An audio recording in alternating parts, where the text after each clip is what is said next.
Pemirsa, Yulianis adalah saksi pelaku yang bekerja sama dalam kasus korupsi pembangunan Wisma Atlet di Hambalang, Bogor, Jawa Barat dengan terpidana mantan Bendahara Umum Partai Demokrat Muhammad Nazarudin. Yulianis juga menjadi saksi di dalam kasus yang sama dengan terdakwa Anas Urbaningrum.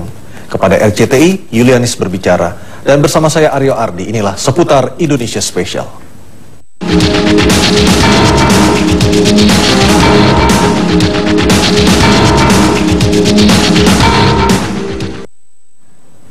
Mbak Yulianis, bisa diceritakan kembali seperti apa awal Anda bekerja sama dengan Muhammad Nazarudin?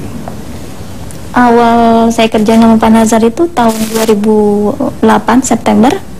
Saya melamar seperti pelamar-pelamar biasa. Ya. Itu lewat koran, waktu itu ada di koran.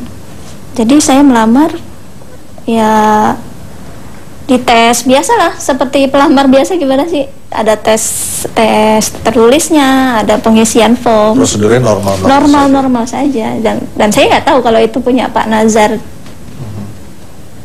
Jadi ketika Anda melamar pun juga tidak ada, Anda juga belum tahu siapa Nazarudin dan apa bentuk perusahaannya, bisnisnya seperti apa, Anda juga tidak punya informasi seperti itu? Nggak ada. Karena kan waktu itu kan saya berpikirnya ini suatu perusahaan yang lumayan besar dan saya maunya perusahaan yang benar-benar stabil.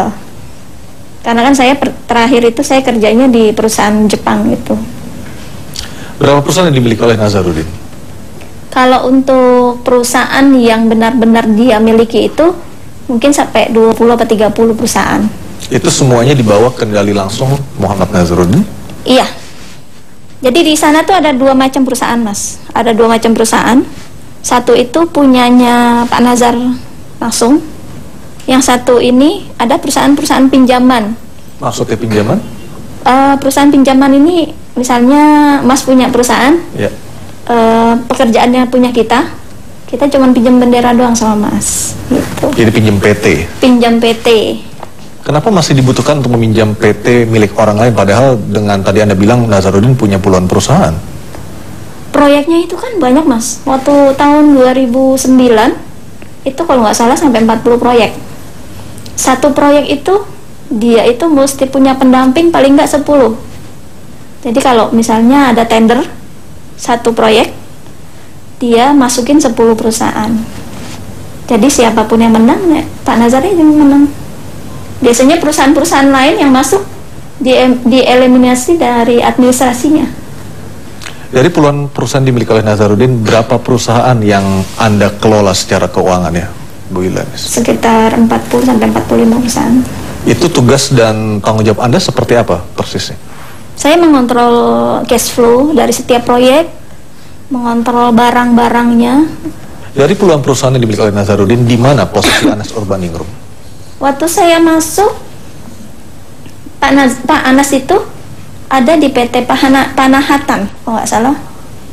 Nah, dia itu sebagai komisaris, Pak Nazar sendiri sebagai komisaris utama.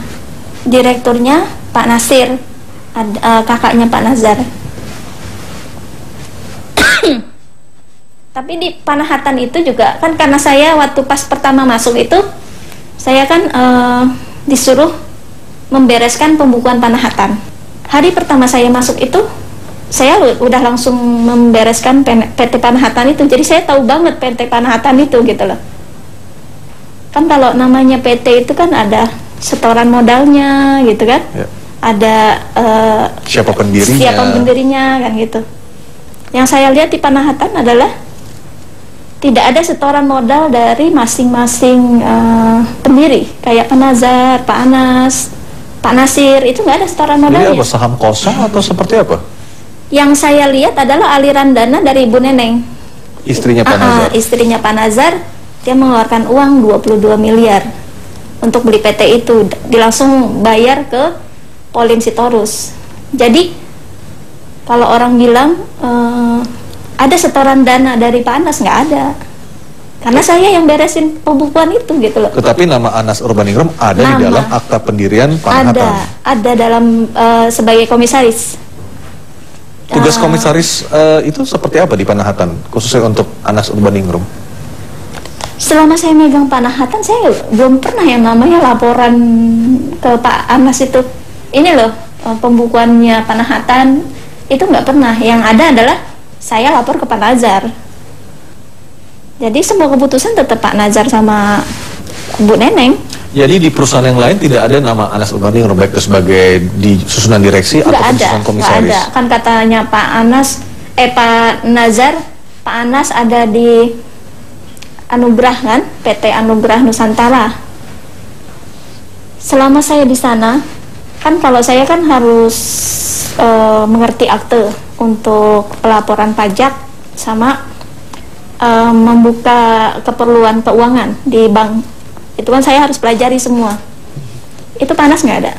Sampai yang terakhir 2010, Pak Nazar namanya masih ada di situ. Bukankah Pak Nazar pernah mengatakan ingin membentuk atau telah membentuk berbagai macam perusahaan dengan satu tujuan, yaitu untuk membantu Anas Urbaningrum sebagai Ketua Partai Demokrat dan juga nantinya untuk menjadi calon presiden? Ada pernah dengar statement seperti itu, Mbak Yulianis? Enggak.